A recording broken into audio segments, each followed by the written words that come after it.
ও আবির, ওর কথাই তোমাকে বলেছিলাম।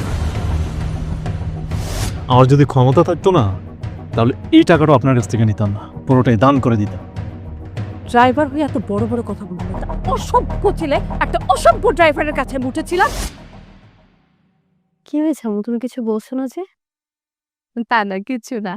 এ তো বাবা আবির, তুমি কি কাজ করো? আন্টি আমি বাইক রাইড শেয়ারিং করছি আপাতত, আর এমনিতে এমবিএ পড়ছি। রাইড বাইক শেয়ারিং, বাহ, রাইড শেয়ারিং করো, খুব দারুণ কাজ। তা তোমার মাসে ইনকাম কত হয়? জি আন্টি, আমার অন্যান্য খরচ বাদ দিলে আমার এভরিডে 1,000 টাকা থাকে। মাস শেষে 25 দিন কাজ করলে 25,000 টাকার মতো থাকে। কি মায়া, তোর হাত খরচ কত বল?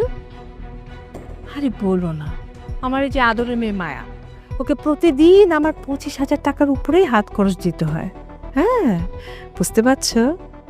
বুঝলাম না আন্টি। আম্মু, তুমি এখানে এসব কি বলছো? আমি বুঝিয়ে দিচ্ছি। আবির তো বুঝতে পারছে না। তোমার পুরো মাসে যে ইনকামটা হয় 25,000 টাকা, সেটা আমার মেয়ের একদিনের হাত খরচ।